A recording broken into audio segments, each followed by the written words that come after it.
Statement, then we'll open for questions. Well, tough, hard-fought game. Thought our guys battled hard, and I thought Illinois, really in the last 6 to 4 to 2 minutes of the game, stepped up and made the winning plays. And loose balls played a role in it, some second shots. But the bottom line is, IL played MVP level tonight, made every big play for him. And when you have that guy that you can go to at the end of a game like that, makes a lot of problems for everyone else. And Kofi presents a secondary challenge all game long with his ability to play in the post. But, I thought for the majority of the game, we defended pretty well. Offensively, we played without turning the ball over, which is a huge step for us moving forward in the league. And they made things difficult. Trace had a tough time finishing around the basket, but we got a lot of good looks. They just didn't go in. And we're going to have to keep banging away at it and get a little better. But we showed today we can play and we can compete the right way, which is a good thing. Caleb.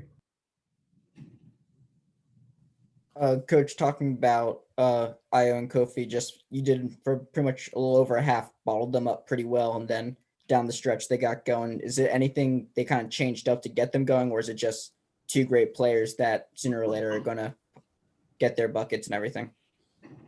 Yeah, I mean, I think, coming down the last 12 minutes of the game, we told the team in the timeouts, at the end of the day, it's going to be IO and it's going to be second shots. I thought they did a good job, obviously picking on some high lows with the big fella inside. He was really tough to cover there for a couple minutes. But IO was the big difference, in the game. His threes with the loose ball with 1 second on the shot clock, his three in transition, he made every big shot to give separation. When it's a one possession game, he was constantly breaking it open. But you had two guys basically get, 17 field goals out of their 24 and, seven made free throws. Half their free throw makes came from two people. So there's two studs really produced tonight. Io was the difference, last, 12 minutes, which he's done now for 2.5 years. I mean, he's a great player and tip your hat to him. Our guys competed. We got to bag this one up. We got to get back home. We got to get back in the race here a little bit on Wednesday night and be ready to go against a good Penn State team. Greg. Hey, Archie, it sounds like what you just said is you liked your offense today. It's a make or miss kind of deal and y'all missed. Is that what I'm hearing? You liked the offense, the movement and all that? Well, they're very difficult to play against because of their scheme with Kofi in the paint. So 2-point shots are what you're going to get a lot of the times versus 2-point jump shots or him in between the rim and your body, which is a big reason why Trace was 3 for 13. I mean, those finishes aren't easy. The 8 turnovers that we have, that's the biggest positive. That's how we have to play. And Trace isn't going to go 3 for 13, every game. So I think offensively, if you look at it, we got to get a couple different guys playing with a little bit more confidence offensively to help the cause. We got to continue to play our bench. We got to continue to move the ball. It wasn't perfect by any stretch of the imagination, but I would say from an offensive perspective, with a 1-possession game with 3 to go, our offense wasn't getting us beat, through the 30-some minutes of the game. And we had our plays. We had 2-point shots that they're hard makes.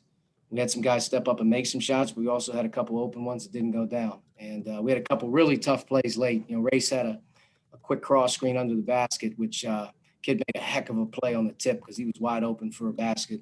And Galloway had a great look in front of our bench that rattled in and out. So it's a game of makes and misses. It really is. They made theirs, made some big ones. We didn't. Bottom line is I'm proud of the effort and level in terms of our turnovers. That's how we have to play. If we play with 10 or less turnovers, we're going to have a chance in every game because we'll keep working on defense. But definitely have to get some more confidence with some other guys. We got to be able to convert a little bit better. But today was a positive just in terms of taking care of the ball. Mike. Yeah, Coach, they had been scoring around 90 points a game here in Big Ten play. What did you feel like you got out of your defense, specifically on getting back in transition? It didn't seem like they had a lot going in transition. I would say that our big deal with our team, and we're taking a lot of pride in is trying to give up no easy baskets in transition, and we're trying to give up no second shots. And we don't want to turn the ball over. We feel if we have those 3 in check, we're going to win.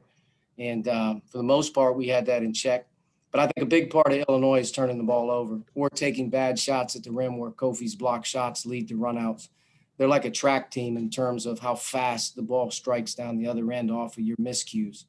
And that was a big part of the first half. We were doing pretty good there for a minute. And the next thing you know, they were able to strike quick 6 points off of a couple broken plays or turnovers. So the 8 turnovers, I thought, played a role in our transition defense.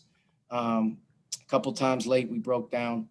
But our ability to not turn it over was a huge point coming into this game, and not giving them the 2-point steals or the pick sixes was a big reason why we didn't beat Northwestern at home. Was a big reason why the transition defense. We just got to keep working at it. But they're a good offensive team. I think some of their other guys maybe didn't have the night shooting the ball that they may have been accustomed to doing. But, defensively, we've been pretty solid all season. I think, we just have to get to another level in terms of taking those 3 to 4 plays away that we can control. Tom? Archie, the last 4 minutes there from that last timeout, I know you mentioned the race shot and Trey's look and such, but still just one basket in the last 7 possessions. How do you adjust that going forward in regards to trying to finish offensively a little bit better in games? Yeah, I think, it's a good point. I think offensively at the end of the games, when you're in a 1 or 2 possession game, one, you have to be able to get your best player a good look. You have to be able to get your best player an opportunity to play and get fouled. And, they're so unique defensively that it's very difficult to obviously, get a big guy an opportunity unless he's going to shoot a jumper, because you're going to deal with contact around the rim. We did get 2 or 3 good looks where we had our opportunities, and then we had some wasted possessions. But, I think late in the game, the last 90 seconds, as they grew the lead, we tried to maybe, shoot a 3-pointer that, maybe miscued or whatnot. But is that a good point? I really believe that our team has to be a better finishing team in the last 3 to 4 minutes. Part of it is we have to do a better job of being able to get the ball, to Trace, to be able to see if he can get us a basket. And then the second thing is obviously we got to be able to get a quality shot from another guy.